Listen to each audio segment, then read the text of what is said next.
자, 요 마가복음으로 들어갈 때 좀 먼저 우리가 생각해 보고 싶은 거는 뭔가 하게 되면은 처음과 나중인데 1장 1절에서는 뭘 얘기하고 있다고요? 이렇게 요거는 다시 한번 좀 본문으로 들어가 볼까요?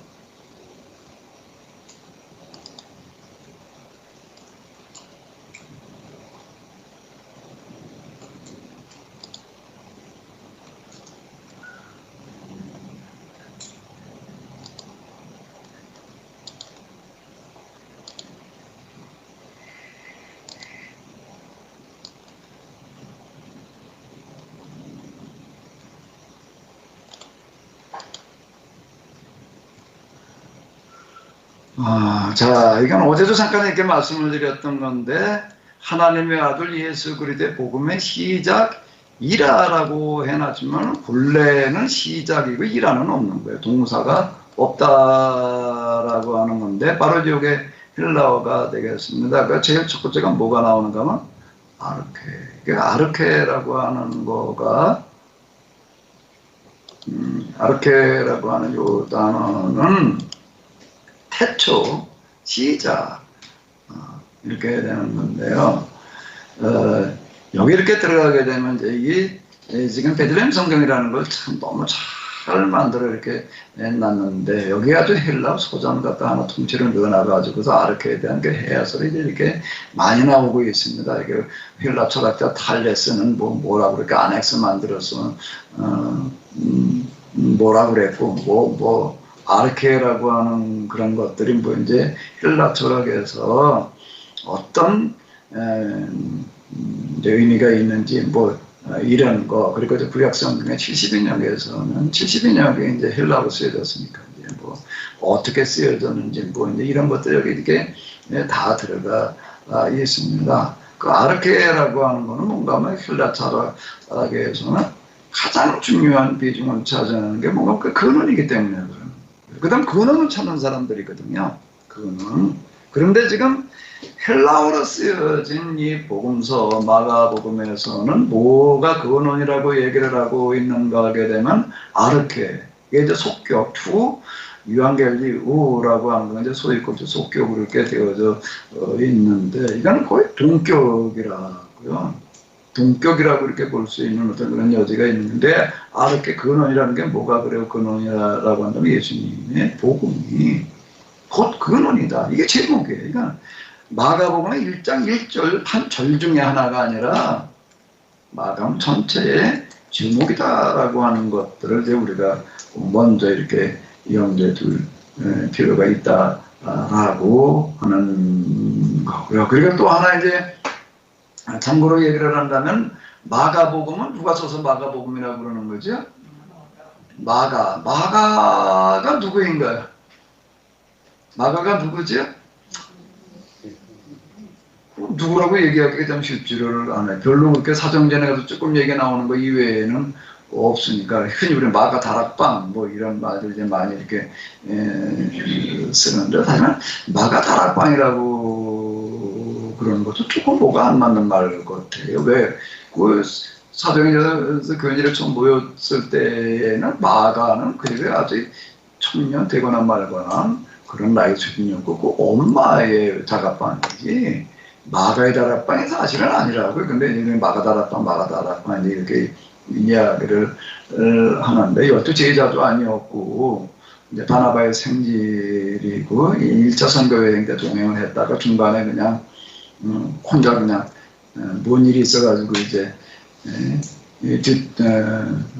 돌아온 어떤 이제 그랬던 사람. 근데 이 사람은 누구였는가 하게 되면은 그래도 이제 헬라어 이런 거를 이제 조금 이렇게 할 수가 있고 예루살렘 출신이고 그 다음에 교육을 좀 받은 사람이어가지고 베드로의 제자 겸 통역자였다라고 하는 거게 평생 베드로를 따라다니면서 이제 이렇게 통역을 해주고 베드로는 아람어 이외에 헬라어를 못하니까 그땐 통역어가 헬라어인데 그러니까 통역 그러니까 베드로는 아람어만 할 줄 알다가 보니까 헬라어로 또 쓸 수도 없어요. 그게 마가복음의 전해로 어떤 그런 거 이렇게 보게 되면 마가복음은 마가가 쓰기는 했지만은 누군데 들은 걸 가지고 썼는가 하게 되면 베드로한테 계속 평생 들었으니까 베드로가 이야기한 걸 가지고 이렇게 썼다. 그러면 이 마가복음이라고 하는 것은 결국은 누구의 복음서가 되는 거죠?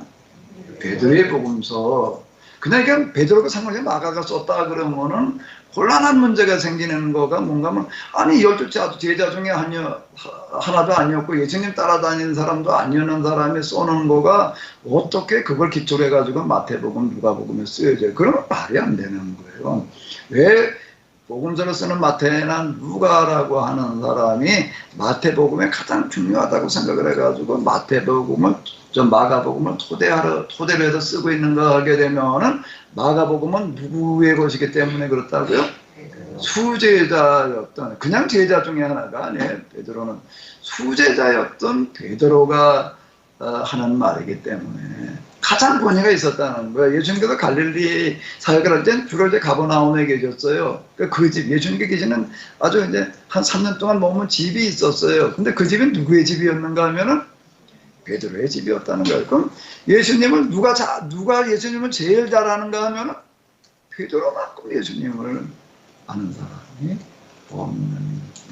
그러니까 베드로의 말을 갖다 그대로 써놓은 것이기 때문에 이것에 가장 큰 권위가 있어서 이걸 기초로 거기 순서나 기타 등등에서 이렇게 보게 되면, 그리고 여기 마가복음에 쓰여져 있는 문장과 용어도 거의 바꿔놓지 않고 그게 마태복음과 누가복음에 들어가 있다라고 하는 게, 나중에 이제 양식 비평을 통해 가지고서 마가복음이 이제 마태복음, 누가복음도 먼저 쓰여진 거다, 나중에 쓰여진 게 먼저 쓰여진 거다라고 이렇게 얘기한 이유는 바로 이 부분 때문에 그런 겁니다. 원문을 가지고 이렇게 쭈르르 비교를 해보니까 하임 마가복음이 제일 먼저 쓰여져서 이게 그대로 이렇게 들어간 거가 흔적이 명확해지는 거예요. 그러니까 과학적인 연구 결과이기 때문에 이거는 우리가 아무리 뭐 보수 뭐 어쩌고 저쩌고 하더라도 이건 인정하지 않을 수 없어요. 그래가지고 요즘 거의 다 그대로 이제 이거는 인정을 하고 있는 어떤 그런 셈인데, 왜 마가복음에 이렇게 사건의 순서라든지 문장과 단어가 거의 변형되어지지 않고 그대로 마태나 마가에 쓰여지고 있는가 하게 되면 이거는 가장 큰 권위를 가졌기 때문에, 그럼 누구의 말이기 때문에요? 베드로의 말이기 때문에 그렇다라고 하는 건데, 근데 맨 먼저 뭐라고 선언을 하고 있다고요? 아르케라는 거예요, 이 말씀. 아르케라고 이렇게 선언을 하고 있다라고 하는 겁니다.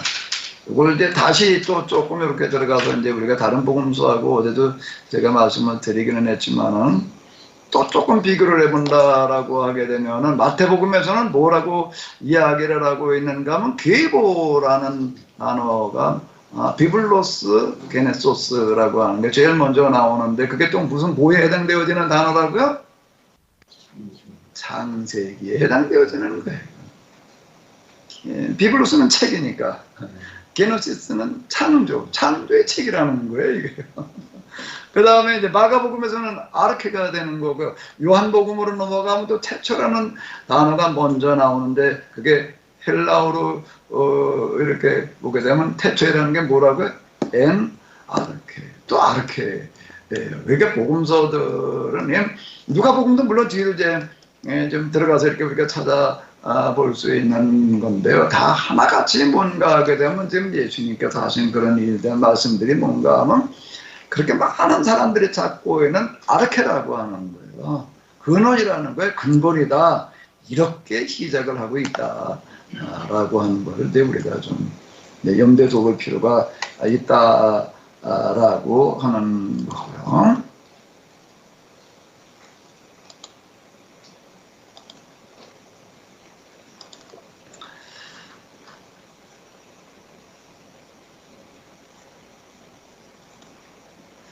그리고 이제 시작은 이렇게 시작이 되어졌다라고 한다고 하게 되면은, 그러면 이제 마지막, 일단 마가복음을 하면서 이렇게 본다라고 하게 되면 16장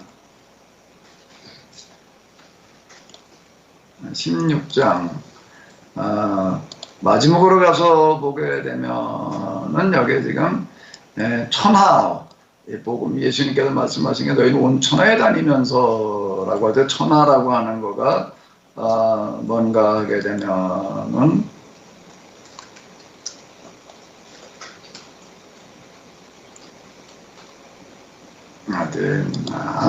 코스모스다. 온이라고 하는 건 뭔가 되면 이거는 아파스, 코스모스. 그러니까 복음의 대상이 뭐가 되는가 하게 되면은 사람만이 아니라는 거예요. 사람만이 아니라는 거예요. 온 세상이라는 거예요. 이거는 온 세상. 그리고 그 다음에 여기 지금 이렇게 보게 되면 만민이라고 이렇게 나와 있는데, 만민이라고 하는 거, 만은 뭔가 하게 되면 올, 전부 그 파스예요. 그게요. 파스. 민이라고 하는 이런 부분이, 민 그러면 우리말로 그냥 사람으로 다니기 전에 크티시스. 크티시스는 뭔가 하게 되면은 뭐라고요? 여기 이렇게 보게 되면 여기 이제 크티시스, 영어로도 이렇게 좀 읽기 쉽게 좀 이렇게 놨는데 헬라 모르는 분들도 그냥 쉽게 만들어 놨습니다. 이 베들레헴 성경 참 잘 만들어 놨어요.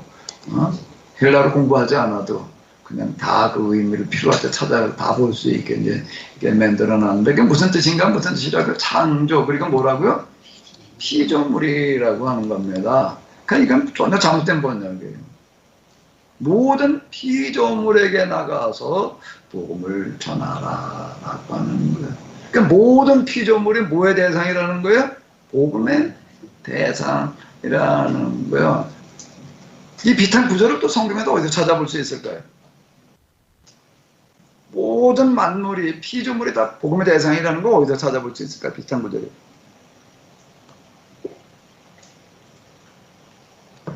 바울 서신으로 넘어가게 되면은 바울은 뭐라고 얘기를 했을까요? 모든 피조물이 고대하는 바는 8장인가 그럴 텐데요. 뭐라고 얘기를 하고 있죠? 모든 피조물이 고대하는 바는 뭐라는 거예요? 하나님의 아들들이 나타나니라. 하나님 아들들이 나타나기를 모든 피조물들이 고대한다는 거예요. 왜 모든 피조물들이 하나님의 아들들이 나타나기를 고대할까? 왜 그럴까요? 그걸 뭐라고 설명을 할 수가 있죠? 왜 피조물 모든 것이 다 복음의 대상일까요? 왜요? 그럼 어제 우리가 첫 시간에 제가 얘기를 했던 것 같은데, 창세기를 봤잖아요. 선악과 사건이라고 하는 건 계약을 어기는 사건이 되는데, 계약을 어겨놓고 나니까 제일 먼저 나타나는 현상이 뭐라는 거예요? 땅이 어떻게 됐다는 거예요? 그 땅은 이거 지금 육지만을 말하는 것이 아니에요. 이 모든 피조물이 다 이렇게 저주를 받았다. 관계가 이제 단절이 되어졌다라고 하는 거예요. 그 복음이라고 하는 것은 구원을 선포하는 구원 사역인데, 그러면 뭐가 먼저 회복이 돼야 되잖아요. 사람이 영혼만일까요? 사람만일까요? 뭐가요? 모든 피조물과의 관계가 회복이 돼야 되는 거죠. 이게 뭔가 하게 되면은 마가복음이다 라고 하는 거예요. 그래서 여기는 모든 피조물이 뭐가 되는가 그러면 복음의 대상이다 라고 하는 거예요. 근데 우리는 이거를 성경의 번역 자체도 그냥 만민이라고 해놨지 만물이라고 이렇게 해놓지를 못했는데요. 자, 이 부분은 이제 우리가 지금 제가 마가복음을 마무리할 때도 이 부분을 가지고 좀 이제 얘기한 거가 뭔가 하면, 마가복음의 요 구조야말로 뭔가 하게 되면 오늘 우리를 위한 구절이다. 뭐 때문에? 코로나라고 하는 사태. 이게 지금 우리 자연환경이 지금 다 망가져가지고 나타나는 그런 현상인데, 오늘 확진자가 몇 명이에요? 280 몇 명이요? 380 몇 명이 아니에요? 지금 뭐 전 세계가 다 지금 이러고 있는데, 이걸 우리가 어떻게 해야 될 거냐라고 할 때 백신도 좋고 치료제도 좋고 뭐 다 좋은데, 그건 미봉책이고 근본책은 아니에요. 근본책은 뭐가 근본책이죠? 뭐가 근본책이에요? 환경을 회복시켜놔야지 되는 거예요.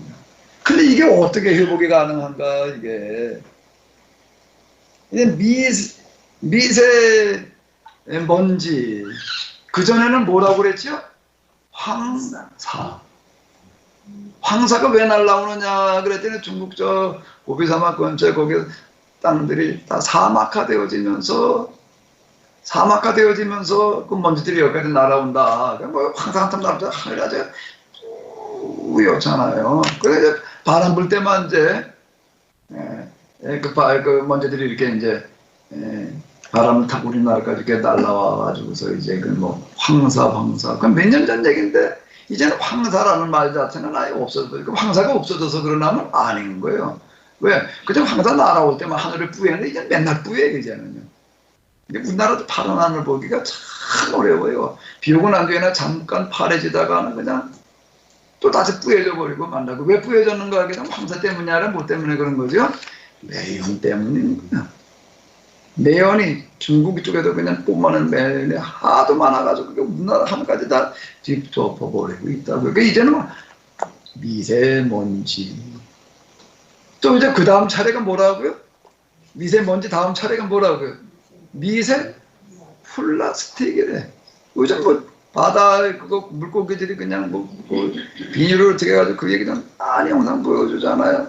그건 아직 분해되기 전 얘기고, 그게 플라스틱은 분해되는데 수십 년이 걸리는데, 분해돼가지고서 완전히 사라지기 이전에 이게 눈에는 보이지 않는 먼지 수준이 돼가지고서 물에도 그래서 공기 중으로 떠다닌다는 거예요, 이게. 그건 우리가 자동차 한 대가 휙 지나가 버리게 되면 거기다 분진이라는 게 매연만 나오는 게 아니에요. 매연만 나오는 게 분진, 타이어가 마모되는 것부터 시작을 해가지고서 어마어마한 분진이 거기서 떨어져 나온다고 했고, 수많은 사람들 돌아다니고 이놈에 다 어디로 가요, 이게요. 그게 다 미세하게 분해가 되어져가지고 공중에 나오는데, 이제는 또 뭐냐, 미세 또 플라스틱이래. 이제는 공기 자체가 숨 쉴 수 없는 그런 공기가 돼버리고 말하는 거야. 이거는 지구 어느 한 곳만이 아니라 이게 뭐 바람을 타고 전 세계를 다 돌아다니니까 온 지구의 대기권들이 지금 다 그 모양이 되어져 있다라고. 이걸 어떻게 고쳐야 되나? 이걸 어떻게 고쳐야 되나? 대면증이 시작되어졌다. 이제 막을 길이 없다. 이렇게들 얘기를 합니다. 어떻게 해야 되나요? 사실 답이 없어요. 답이 없어요. 구속사 신앙 가진 사람은 뭐가 답이라고 그러죠? 이제 종말이 답이라고 그렇게 얘기를 하는데, 그거는 잘못된 해석이에요. 잘못된 해석이에요, 그거는요. 전혀 그렇게 될 수가 없는데, 그러면 그건 하나님을 모독하는 거예요. 그거는 하나님의 창조가 실패라고 얘기하는 것밖에 안 되는 거니까 그렇게 얘기를 하면 곤란한 얘기가 돼버린. 그건 완전 이원론에 기초한 종말론이에요. 그 종말론은요. 이론론에서는 그렇게 말하는 게 아니에요. 이론론에서 하나님 나라가 세상 나라가 따로 있는 게 아닌 거예요. 세상 나라 속에 하나님 나라가 임재하는 거지. 본래는 세상 나라라고 이렇게 구분되어져 있던 것도 아니고 타락 이후에 그렇게 돼버린 건데, 그 이후에라고 하더라도 세상 나라 속에 하나님 나라가 임하는 거지, 이건 없어지고 딴 데 가는 게 아니다 라고. 그러니까 정말로는 그렇게 얘기한 건 잘못돼. 이거는 뭔가 하면은 자명한 이치예요. 자명한 이치예요. 이 부분은요. 자명한 이치인데, 그 종말로는 뭐지? 아마 이제 이 종말로는 이제 조금 있으면 이제 횡행할 거예요. 이제 예수님 이제 가까웠다고 떠도 그냥 뭐 사이 난리를 치고 이제 그럴 텐데, 그럼 그 다음엔 답이 뭐냐? 없어요. 근데 계약으로 들어가 보게 되면은 뭐가 답이지요? 뭐가 답일까요? 특히 계약 중에서도 어디에서 그 답을 말해주겠는가? 뭐 어디에서 답을 말해주고 있죠? 마가복음. 뭐라고 말을 하고 있기 때문에, 마가복음 무슨 복음서이기 때문에, 2절. 사람이 할 부분을 하게 되면 나머지는 누가 하신다고요? 하나님께서 하신다는 겁니다. 뭘로요? 초자연으로요. 하나님께, 물론 사람이 하는 부분도 누가 도와주셔가지고 성령의 역할이 여기서 이제 중요해져요. 그 사도 바울이 얘기하는 성령의 열매, 뭐 기타 분노하는 것들이 다 이제 사람이 하는 것들은 사람의 열매가 아니라 성령의 열매다 이렇게 얘기를 하는 건데, 사람이 해야 될 바도 성령께서 도우셔서 이제 그게 가능해지는 거고, 그 여기 사람이 할 거를 다 하면은, 그 진인사 대천명이 아주 진짜 딱 맞는 말인데, 진인사 사람의 걸 다 하면은 그 다음에 나머지는 하나님께서 하신다는 거예요. 그러면 사람이 해야 될 건 어디까지지? 어디까지 하면 되나 이게?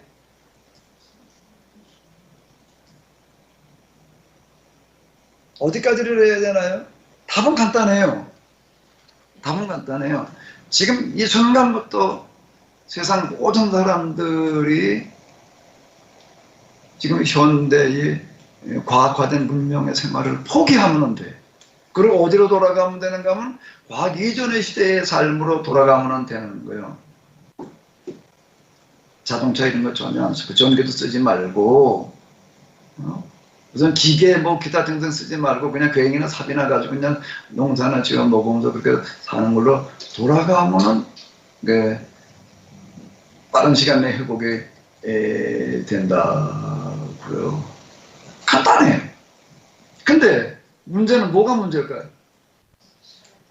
그렇게 하려고 그럴까요?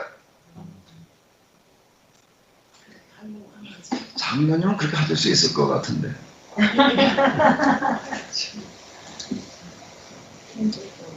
이게 가능한, 답은 나와 있어요. 답은 이미 나와 있어요. 뭐 코로나 때문에 뭐가 어떻게 됐더니 뭐가 하늘이 멀게 졌대나 어쨌대나 뭐 그런 것들 나오고 자동차를 안 걸리고 그냥 그래도 주차장에 뭐가 나와서 노는가 하면 뭐 바다 동물들이 올라와 가지고서 뭐 그냥 숨바꼭질하고 돌아다니고 뭐 그런 현상에 사람이 사라지니까 나도 근데 거기 와서 그건 무슨 물개 무슨 이런 것들이 와가지고 놀고 있는 그런 사진 우리가 이렇게 많이 보잖아요. 그 얼마 안 됐는데도 그러더라고요. 오늘부터 당장 발전소고 뭐고 다 수도 공장에 있는 물건 내는 게 다 수도 그리고 다 그냥 홈이나 들고 다 이제 농산 지어가지고 농산지에서 먹고 살자. 그러면은 이걸 막아볼 텐데, 근데 이게 가능할까? 뭐가 가능하지 않은 거죠? 그렇게 우리가 하기가 어려운 거. 이걸 어떻게 해야 되나, 그러면. 일단 결론부터 우리가 가지고 한번 고민을 하고서 좀 중간에 몇 군데 들어가서 막아본 걸 한번 다뤄보죠. 그럼 어떻게 해야 돼요, 이게? 그냥 모든 사람들이 다 이렇게 하기를 기대하는 거는 그건 불가능한 거고. 그럼 어떻게 해야 되나? 어떻게 해야 되나? 하나님에 대한 이제 믿음이 다른 차원의 믿음이 필요한 때가 왔습니다. 그동안의 믿음은 어떤 믿음이었는가 하게 되면은 예수님께서 우리를 위해서 사람이 되셔가지고 십자가에서 우리 모든 사람들의 죄를 짊어지고 대신 죽으셨다. 그리고 이제 부활 승천하셨다. 이제 우리가 이 사실을 믿으면 구원 받는다.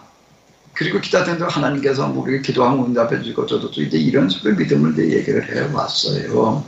그런데 그 믿음이 그건 예수님 십자가를 중심으로 한 구속사에 대한 믿음이에요. 그동안 이렇게 믿음을 얘기를 했다. 근데 이제 계약으로 들어왔던 믿음을 얘기를 할 때에는 어떤 믿음이 필요한 거죠? 계약 공동체에 대한 믿음이 필요한 거예요.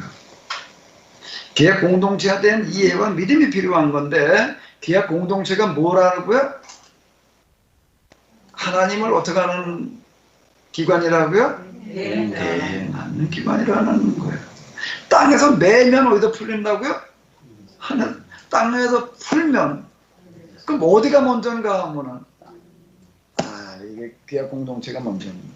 왜 여기서 하는 대로 하나님께서 하시는 거예요. 순서가 그렇게 되는 거예요. 그러니까 이런 이해와 이 믿음이 이제 필요한 때가 되는 거예요. 근데 예언자들은 어떤 사람들이었는가 하게 되면 이런 계약 공동체에 대한 믿음을 가졌던 사람들이에요. 그 사람들은 이 계약에 대한 믿음을 가졌던 사람들이에요. 그걸 어디서 우리가 잘 찾아볼 수 있는가 하면 예언자들이 이제 예언자들 중에서 이런 부분도 우리가 이해하는데 중요한 역할을 하는 사람들이 왕정기와 보르의 예언자들인데요. 이제 왕정기 때 예언을 하던 엘리야로부터 시작되어졌다라고 얘기를 하는데 그때부터 주로 이제 예레미야로 이사야 예레미야로 이르는 이 와중에 이제 예언자들을 이제 왕정기 예언자로 이렇게 부르는데 이 사람들은 이렇게 얘기를 하는 겁니다. 성전을 지어놓고 제사 중심으로 하나님을 섬기는 건 규약 위반이라는 거예요. 그건 범죄라는 거예요. 그래서 제사 드리러 가는 거를 범죄하러 가는 거다. 이렇게 이야기를 합니다. 그러면 어떻게 해야 되느냐? 성전 헐어버리라는 거예요. 성전 헐어버리고 내 제사로 하나님을 섬기려고 하는 것도 그만해라. 이렇게 계속 요구를 합니다. 근데 그걸 안 들어요. 그러니까 안 들으니까 이제 뭐라고 이야기를 하는가 하게 되면은 너희가 지금 스스로 성전을 헐어버리고 제사를 포기하지 않으면은 하나님께서 강제력을 동원을 하시는데 강제력을 동원하실 때에는 아주 흉포하고 아주 흉악한 큰 나라를 등장시켜가지고 그 사람들을 보내가지고 이제 이 성전을 다 헐어버릴 거다. 성전만 헐어버리는 게 아니라 그건 나라가 몇 개 다 망해버린다. 돌 위에 돌아놔도 남기지 않고 다 헐려버린다. 이렇게 이야기를 하는 겁니다. 그럼 요 얘기 속에는 뭐가 들어가 있는가 하면 지금 저 메소포타미아 지역에 등장하는 이런 큰 강대한 나라들은 왜 등장을 하는가 하게 되면 왜 등장한다는 거예요? 그 안에 무슨 정치 경제적인 무슨 어떤 그런 뭔 소용돌이 속에서 그 안에서 생겨나는 게 아니라 뭐 때문에 생긴다는 거예요? 이스라엘을 징계하기 위해서 등장한다는 거예요. 참 이렇게 해석을 하는 거예요. 이게. 그러니까 제가 어제 세계사는 곧 계약사라는 거 이걸 얘기를 하는 겁니다. 계약 위반 때문에 지금 아수르가 등장한다는 거예요. 근데 아수르가 등장하느냐 안 하느냐는 거는 어디에 달려 있다고요? 메소포타미아 내부 사정에 있는 게 아니라 어디 달려 있다고요? 지금 여기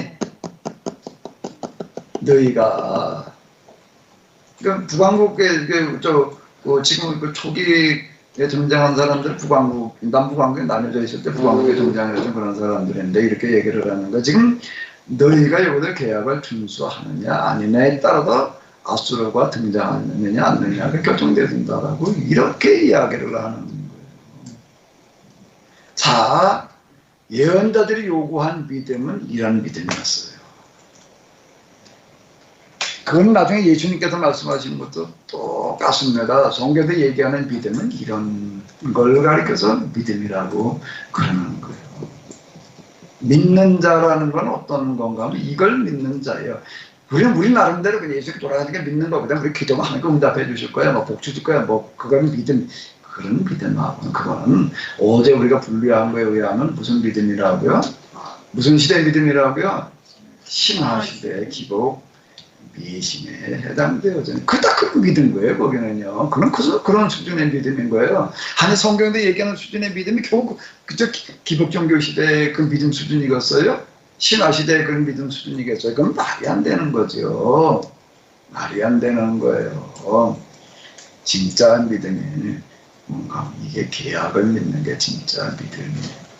그 계약이라는 게 이스라엘이라는 존재는 또 뭔가 하게 되면 온 세상을 다 구원하기 위한 그래서 모델로 다 우리가 먼저 하나님 나라를 만들어 보여줘야 될 그런 공동체다. 그거에 따라서 세상 역사가 결정되어진다. 이걸 믿는 게 믿음이에요. 아멘? 아멘. 그 믿음이 있느냐? 제가 이제 그 공면 들어오는 게 이걸 얘기를 하는 거예요. 이런 믿음이 과연 우리에게 있는가? 인자고 올 때 믿는 자를 보겠느냐? 난 그 구절이 참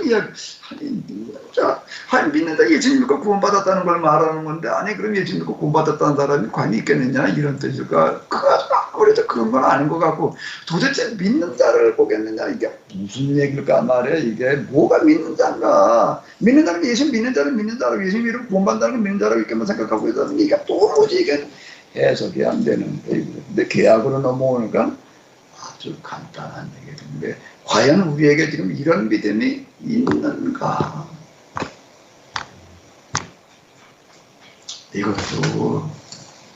이것도 기본에 해당되어지는 겁니다.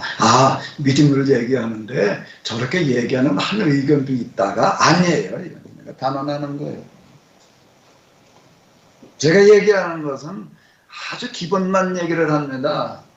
나는 겨우 내 머리는요, 이렇게 많은 건 깨우칠 만한 수준이 나는 못 돼요. 겨우 기본 어느 정도 산수로 얘기를 한다면 수학까지는 못 가, 나는. 산수, 1 더하기 1은 얼마? 2 더하기 3은 얼마? 5. 나는 그 정도 수준밖에 나는 몰라요. 제가 이제 이따가 많이 써먹는 얘기가 뭔가 하면 1 더하기 1이 얼마예요? 2. 왜 2예요? 1 더하기 1이니까 2지. 제가 여기서 뭐라 그래? 2 더하기 3은 5야. 이렇게 얘기를 하면은, 그게 왜 5냐라고 얘기를 한다면, 그게 5니까 5예요. 근데 이걸 들으면서, 2 더하기 3이 5라고 얘기하는 사람도 있네. 그런다면은 뭐가 문제예요? 예? 어디서 2 더하기 3이 얼마라고 얘기를 하니까, 어떤 사람은 3이라고, 어떤 사람은 6이라고 그러고, 어떤 7이라고 그런다. 이건 말이 안 되는 거예요. 제가 지금 얘기하는 게 기본이라고 자꾸 얘기를 하는 거는 이런 얘기입니다. 아마 처음 들으신 분들 가운데 듣기가 대단히 거북하게 들릴 수도 있고, 독단, 뭔 얘기를 다 할 수도 있지만은요, 이거는 그냥 사실이니까 그냥 사실일 뿐이에요. 여기 다른 이론이 또 있는 게 아니에요. 편지가 없어지기 전에는 율법의 1.1얘기가 없어지냐. 내 말이 없어지냐. 예수님께서 이렇게 얘기를 하시 그런 구절들은 뭘 말하는가 하면 그건 당연한 이치이기 때문에, 자명한 이치이기 때문에 그렇게 얘기를 하시는 거예요. 자명한 이치이기 때문에 이거는요. 더 물어볼 필요도 없어요. 이 얘기는요. 이걸 믿음이라고 그러는 거예요. 이걸 믿느냐는 거예요. 이해이 되면 필요할 때가 오는 거예요. 예언자들은 이렇게 얘기한 사람들입니다. 근데 그 사람은 누구도 그걸 인정하지 않았어요. 그걸 어떻게 믿어요? 아니, 그리고 아무리 봐도 성전을 지어놓고 와도 제사 드리는 게 그렇게 보험되기처럼 생각되지도 않아. 나는 얼마나 집중성으로 그러고 있는데 그게 왜 보험되지는 게 내가 하나님 믿는 거지. 이게 안 돼. 근데 진짜 어떻게 됐는가 하게 되면 딱 오래 가지도 않아서 30년 뒤에 진짜 나라가 망했어요. 한 세대, 딱 한 세대 나라가 망했어요. 망하고 이제 포로로 끌려 가요. 그렇게 이제 조금 있다가 이제 그 다음에 또 이제 유다라는 나라가 또 망해가지고 이번 또 이제 바벨론한테 끌려가요. 아수르가 등장할 때도 똑같이 얘기를 했어요. 너희를 징계하려고 지금 불쪽에서 냄비가 끓어든 물이 흘러내려온다 이런 환상 같은 거다 이걸 얘기를 하는 건데, 너희를 징계할 나라가 지금 등장하고 있다라고 하고 선언하는 건데, 또 이제 유다가 망하기 딱 30년 전이야. 한 세대 전에 본격적으로다가도 얘기를 하는데, 너희가 또 이 성전 그리고 그 제사를 계속하게 되면 하나님께서 너희를 이제 이 성전을 부셔버리기 위해서 또 강포한 나라 또 세운다는 거예요. 그게 무슨 나라죠? 바벨론인 거야. 그러니까 너희를 이제 징계하시려고, 너희를 징계하기 위해서 바벨론을 등장한다는 거예요. 그러니까 누가 그걸 믿어요? 안 믿죠? 그때 진짜 그 나라에 망했어요. 그 포로로 끌려갔어요.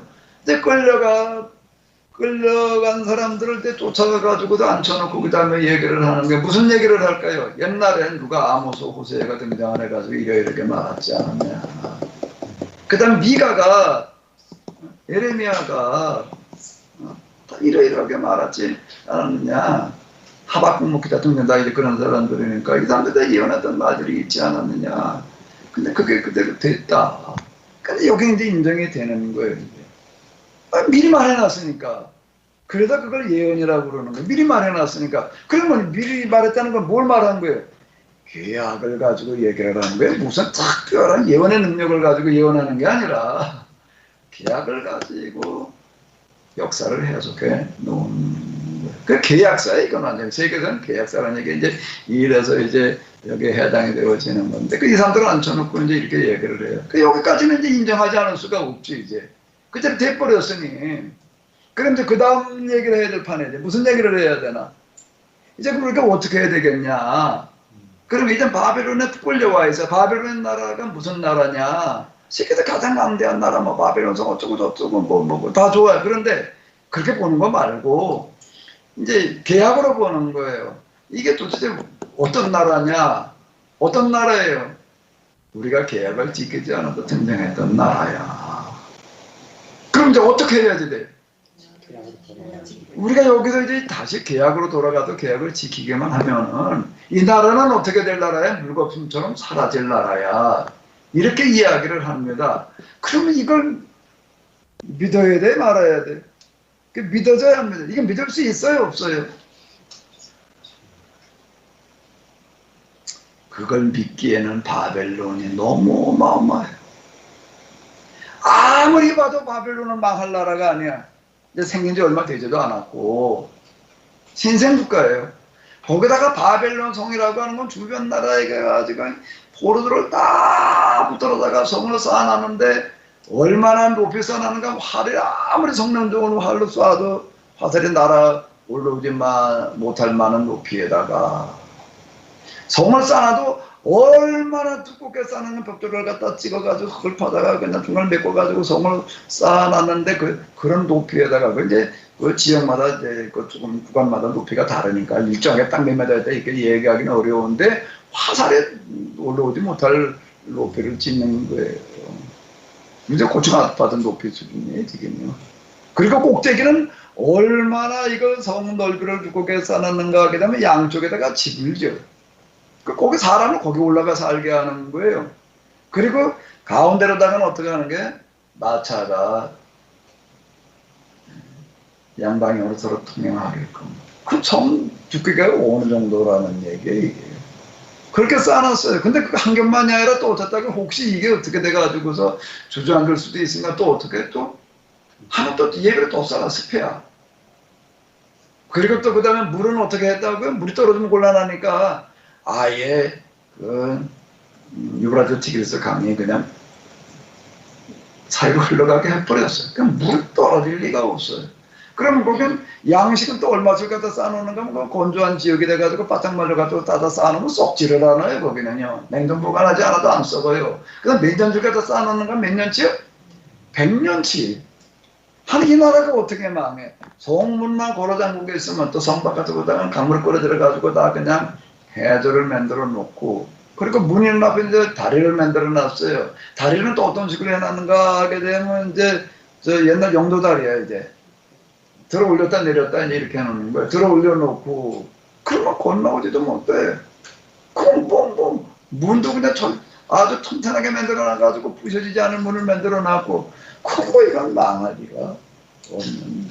아무리 봐도 이 나라는 망할 나라가 아닌 거예요. 하나님 그렇게 만들어놔요. 근데 거기에다가 예언자들은 말을 하는 거야. 야, 그런 거에 겁먹지 마라. 이런 거에 주눅들지 마라. 이까지 건 아무것도 아니야. 중요한 거는 우리가 지금 계약을 준수하느냐 아닌가의 문제다. 이렇게 얘기를 하는 겁니다. 그럼 여기에서 이걸 믿는 사람이 전체 숫자로 보면 어떨까요? 많은 사람일까요? 소수일까요? 이게 많은 수가 없죠. 소수는 믿는 거예요. 진짜 믿는 사람이 이제 나오는 거예요. 그럼 우리가 뭘 해야 되느냐는 문제에 부딪히는 거예요. 뭘 해요? 그 계약법을 지키는 걸 뭘 어떻게 해야 되느냐? 그 계약법 지키려면 어떻게 해야 되나? 똑바로 알아야지 지키든지 말든지 할 거 아니에요? 똑바로 알려면 어떻게 해야 되나? 공부를 해야 되나? 그럼 일단 뭐부터 하는 게 모여가지고 공부를 하는 거예요. 그 모이는 거 언제 모여? 낮은 거기는 일을 갔다 하면 어떻게 간다고? 해 뜰 때부터 언제까지요? 해 뜰 때까지. 해 뜰 때 와가지고 밥 먹고 그리고 이제 모여 그러고 뭐 일을 먹으면 뭐 하루에 죽는 중에 시달리다가 그냥 와가지고서 이게 참 어려운 얘기죠. 근데 이걸 믿는 것도 쉽지 않은 얘기고 공부하러 오는 것도 쉽지 않은 얘기인데 그런 사람들이 오는 거예요. 그런 사람이 뭐해도 율법을 공부하던 계약을 공부하던 데를 뭐라고 부르죠? 회당이라고 그러는 거예요. 이제 뭐가 사라지고요? 성전이 사라지고 뭐가 등장하는 거예요? 회당이 등장을 하는 거예요. 이건 말씀을 공부하는 학교예요. 그래서 공부를 하는 거예요. 언제? 밤에. 그러면 어떻게 성경이라는 건 지금 저렇게 다 가지고 있는 게 아니에요. 그 구전시대라는 건 뭔가 성경을 가질 수 있는 시대가 아니기 때문에 외워야 돼. 와가지고 성경 뵙고들 외워가지고 가는 거예요, 이제. 외워가지고 이러이러한 뜻이다. 그러고 외워가지고 가가지고서 또 집에 가가지고서 또 그냥 또 전달 강습하는 거예요. 이거를 하는 거예요, 이거를요. 그런데 이걸 사람들이 대충 한 게 아니라 얼마나 열심히 했는가 하고, 그리고 한 세대, 두 세대 지나가니까는, 이건 믿던 사람들은 뭔가 성년식을 하는 게 12살, 3살 때 성년식을 하는데, 그때 그러면 율법서를 다 외웠다. 이렇게 얘기를 딴 거 한 게 없어요. 자작의 회당에 모여가지고 정말 천근만기나 되는 몸뚱아리를 가지고 율법을 공부를 하고, 집에 가서는 어떻게 하고요? 이걸 앉으나 서나 그냥 길을 가면서도 가르치고, 문자방에다 써놓고 맞박에다 쓰고 다니고 손목에다 매달아가지고 다니고, 이런 정도로 이걸 가르쳐 놓는 거예요. 그러니까 이 애들이 그냥 아주 어렸을 때부터 그렇게 해놓으니까 이제 다 그냥 성민식 할 때 입교식 중에 하나는 뭔가 하게 되면 율법 배우는 거야. 몇 장 몇 절에 몇 절 다 둘둘둘 외울 정도가, 누구는 내고 누구는 못했다. 머리 좋은 애는 내고 머리 나쁘는 그렇게 얘기가 아니라 다 외웠다. 우리 지금 주기정은 사도신경에 없으면 다 외웠다는 거예요. 한 건 없어요. 이걸 한 거예요. 이걸 하니까 어떻게 됐죠? 어느 날 바벨론이 멸망하는 거예요.